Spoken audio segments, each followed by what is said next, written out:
Dieu vous aime ce matin. Tout ce que je faisais dans la vie n'était jamais assez bon. Et quand tu t'aimes pas, tu peux pas aimer les autres. Amen. Je me tiens aujourd'hui sans condamnation sur ma vie.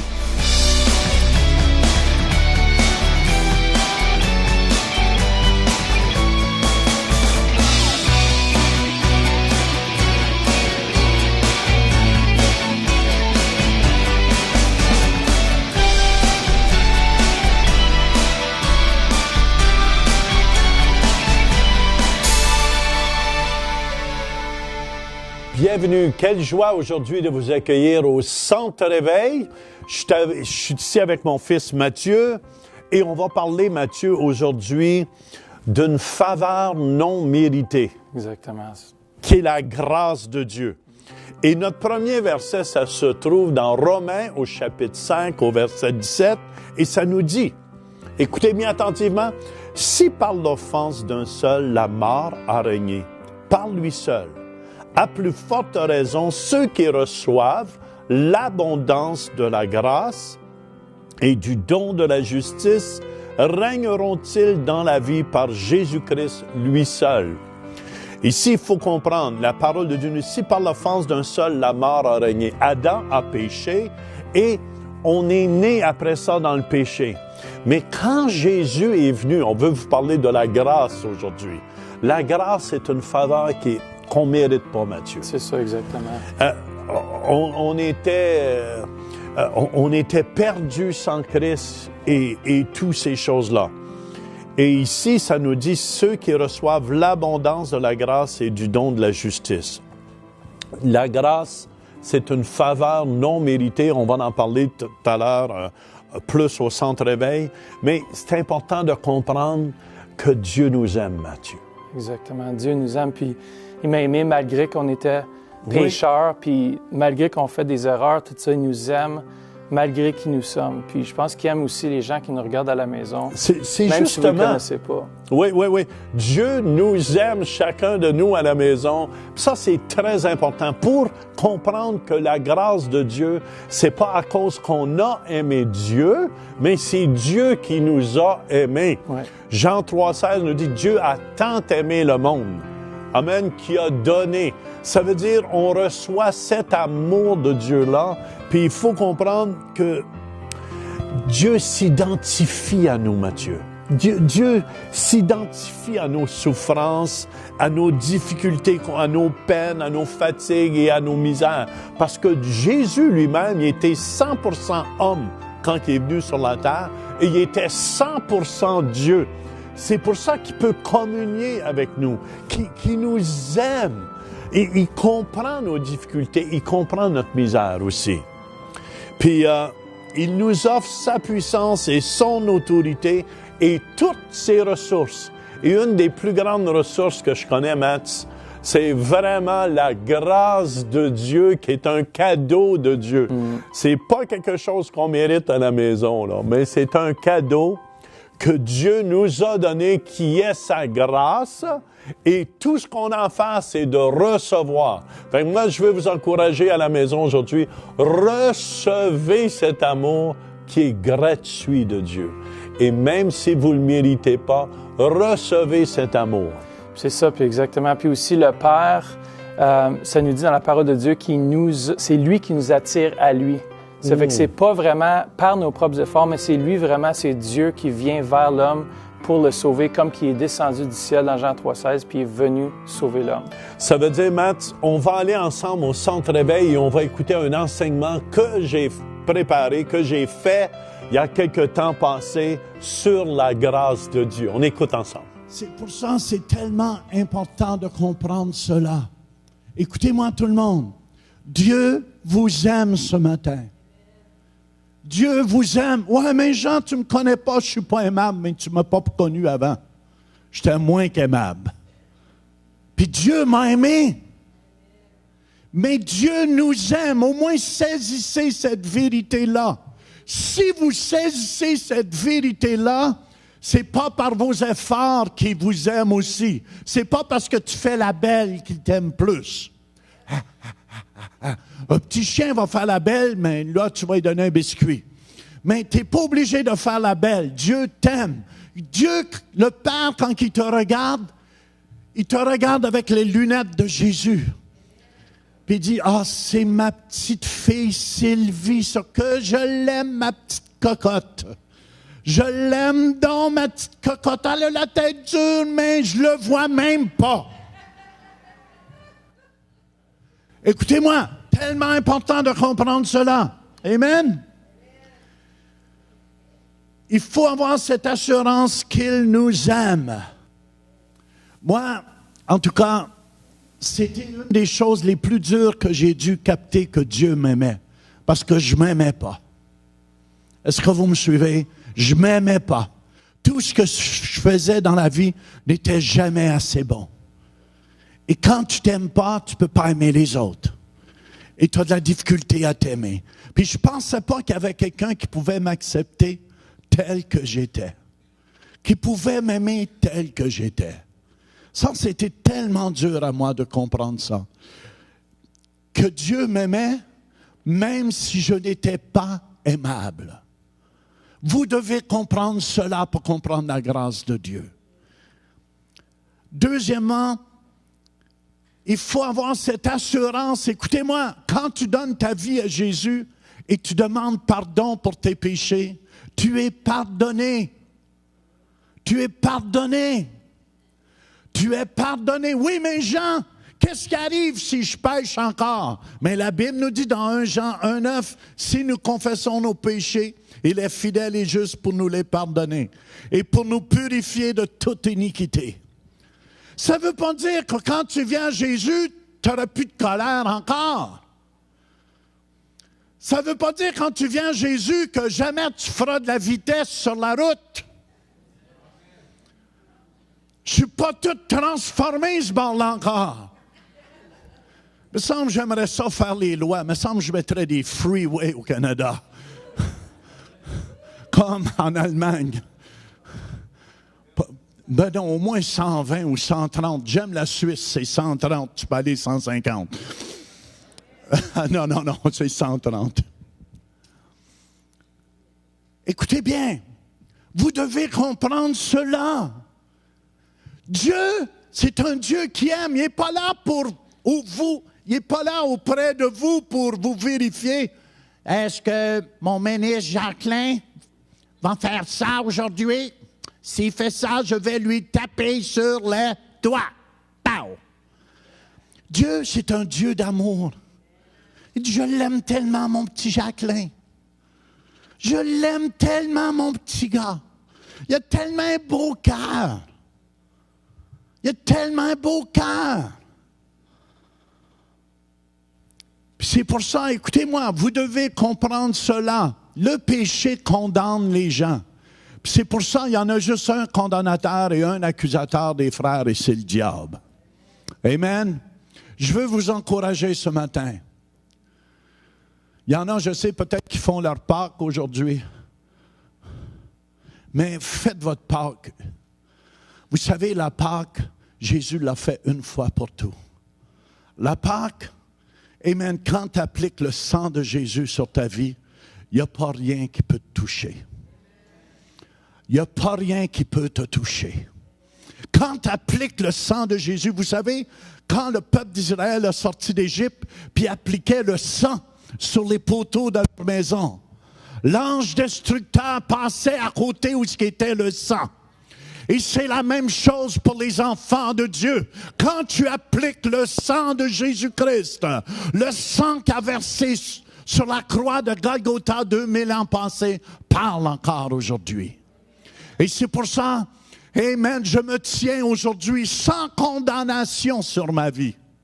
Sans écrasement sur ma vie. C'est pour ça que je suis libre.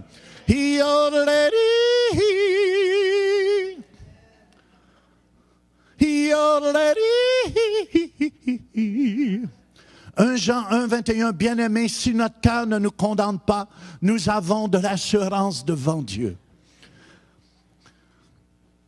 Tellement important. Puis la semaine passée, j'ai terminé le message en disant, écoutez bien, est-ce que ça prend la paix. Un roi, je veux vous apprendre à régner aujourd'hui. Je veux vous apprendre, un roi règne.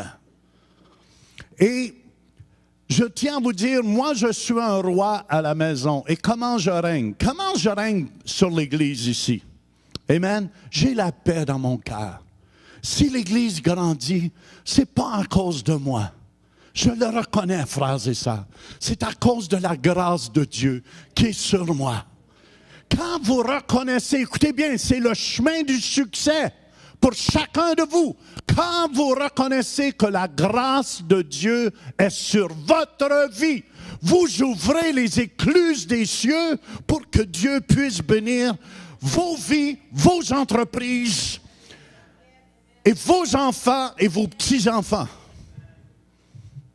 Tellement important de comprendre cela. Tellement important. Sans la grâce, écoutez bien, c'est pour ça que Jésus, dans les Épîtres, si vous lisez attentivement, c'est toujours écrit au début des Épîtres, que la grâce et la paix. Si tu n'as pas la grâce de Dieu, tu ne peux pas avoir la paix. Amen. Un roi règne toujours avec la paix. Un roi règne avec la paix dans son cœur. Bougez pas. Quand vous allez acheter quelque chose, surtout les hommes, je vous parle là, si tu n'as pas la paix, surtout s'il y a un bon vendeur à l'autre bout, il va vouloir fermer, surtout ces gens démarrés en arrière, il va vouloir fermer la vente. Mais si tu n'as pas la paix, bouge pas. La paix est le baromètre que tu règnes sur la situation.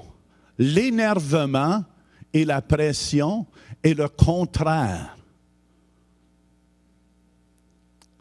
Et le contraire. Enfin, c'est pour ça, toutes les épîtres commencent, Paul n'est pas fou, que la grâce et la paix soient avec vous. Puis à la fin de l'épître, vous regarderez chez vous, c'est marqué que la grâce soit avec vous. Parce que je crois que sans la grâce, il n'y aurait pas personne ici ce matin. Si ce n'était pas de la grâce de Dieu, si c'était par tous nos efforts, on mériterait d'être crucifiés toute la gang. Êtes-vous d'accord avec moi? Mais Jésus-Christ a été crucifié pour nous, une fois pour toutes. Et il n'y a rien de ce que vous pouvez faire qui va rajouter. Tout ce que vous avez à faire, c'est de recevoir ce que Jésus a pour vous. Amen. C'est pour ça, quand on était en Israël dernièrement, quand tu rencontres un Juif, tu dis shalom. Mais moi, je vous dis shalom aussi ce matin. Ça veut dire que la paix soit avec vous, la prospérité, la santé, l'être complet, la sécurité. C'est ça, ça veut dire. Quand tu dis shalom, un Juif, c'est pour ça qu'il aime ça.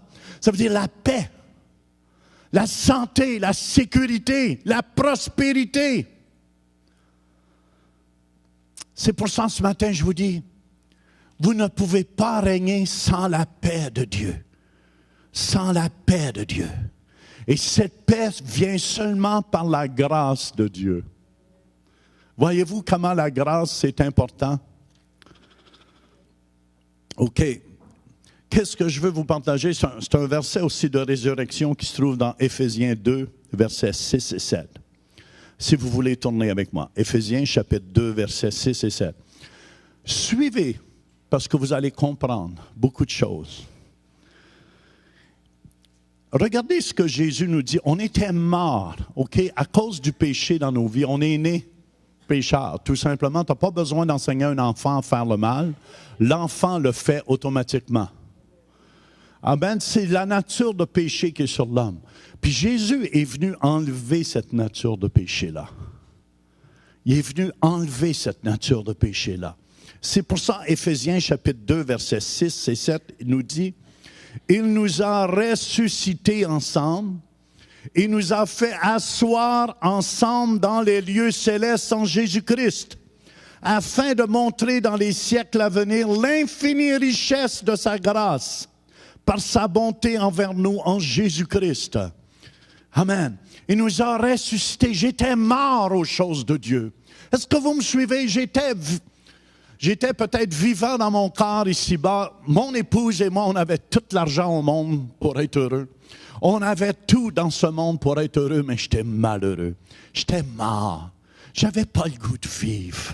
C'est quand Jésus est venu dans mon cœur, puis dans ma vie, amen, qui m'a donné le goût de vivre, que la vie est vraiment venue en moi. C'est pour ça que je suis un homme heureux aujourd'hui.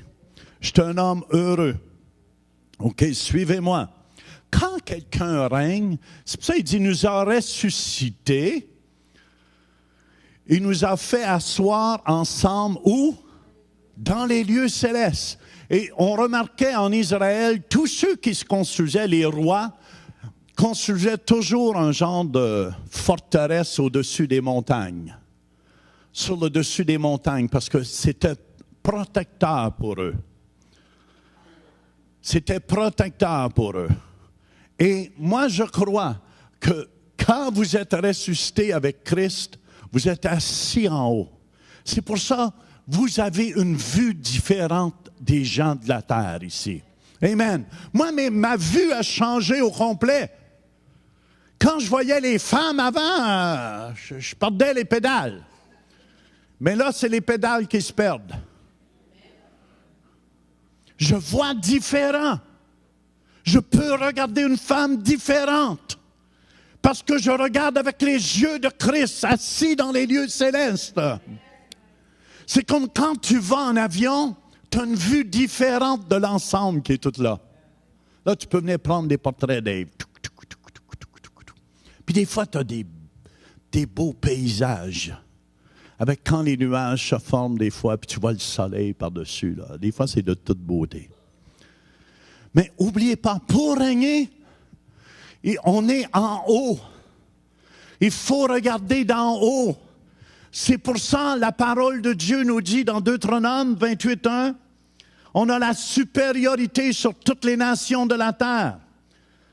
Deutéronome 28:7 nous dit on a la victoire sur nos ennemis. C'est important de comprendre cela. Avant d'aller en bataille, tu es sûr d'être gagnant.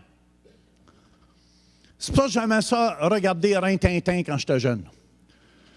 Est-ce qu'il y en a qui ont déjà regardé Rin-Tintin? Ou j'aimais Popeye aussi. Quand Popeye mangeait ses épinards, j'étais sûr que Brutus l'avait.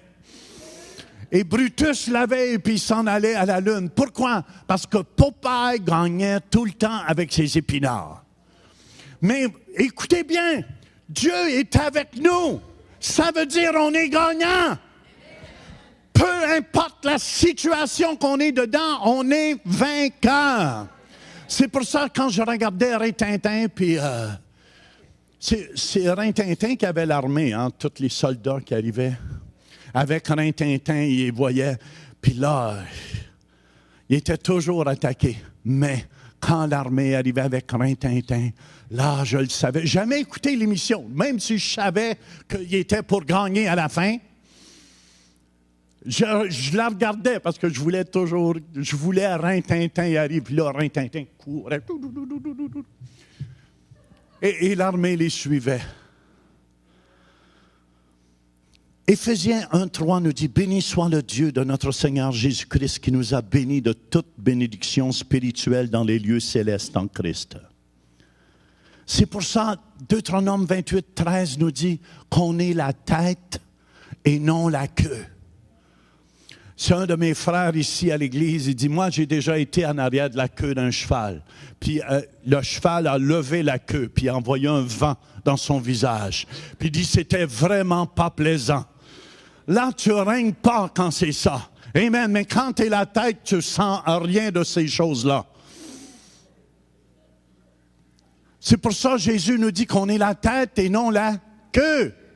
On est toujours en haut. Amen. C'est ça que Jésus a fait dans ma vie quand il est venu dans mon cœur. Dans ma vie, j'étais toujours en bas. J'étais toujours découragé avant d'accepter Jésus-Christ. J'étais toujours découragé parce que j'avais tout pour être heureux. Puis j'étais pas heureux. C'est seulement Jésus-Christ qui m'a rendu heureux. Puis avant, je connais Jésus aussi, je pensais que si j'avais beaucoup de femmes, que je serais encore plus heureux. J'avais tout ça. Puis j'étais après perdre ma femme aussi en passant. Puis j'étais malheureux. J'étais malheureux. Le seul qui a comblé ma vie, qui m'a rendu victorieux, c'est Jésus-Christ. Et aujourd'hui, j'aime ma femme. On a célébré notre 40e anniversaire. Mon coco de Pâques. Viens ici, Louise. Elle dit, j'ai pas fait de cadeau de Pâques. Je suis ton coco. Est-ce que tu m'acceptes?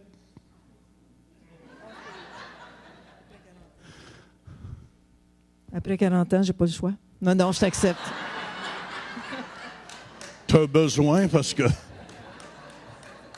Amen, amen, amen, amen. Et, écoutez bien.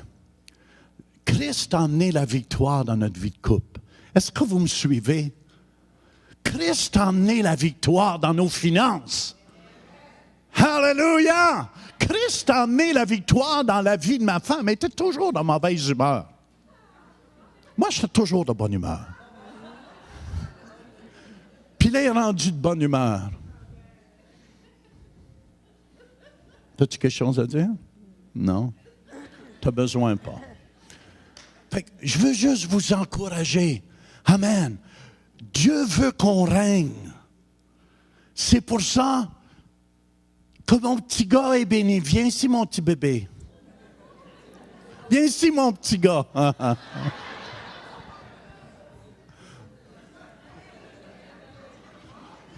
Envoie dans le milieu, maman. Parce qu'on ne te voit plus. Papa règne, maman règne, bébé règne. Où est-ce qu'il est, Lou? Ah, il est à l'école du dimanche matin. La famille règne. C'est ça un esprit de résurrection quand ça vient sur une famille. Alléluia. On vit et on vit. Tu as quelque chose à dire? Jésus est vivant. Je suis content d'être dans une famille qui est en feu, qui aime Dieu. On vit Christ vraiment ressuscité. Puis je sens que si on n'a pas la vie de Christ en nous, on ne peut pas l'amener à d'autres aussi. Ça fait que moi, j'ai toujours vu ça à travers mes parents. La vie, le feu, il était toujours animé par le Saint-Esprit. Des fois, quand on était trop tannant, par exemple, il venait un peu méchant, mais ça nous a alignés. Mais je suis content. Dieu m'a donné la vie. Quand j'ai accepté Christ dans ma vie, c'est lui, il m'a ressuscité.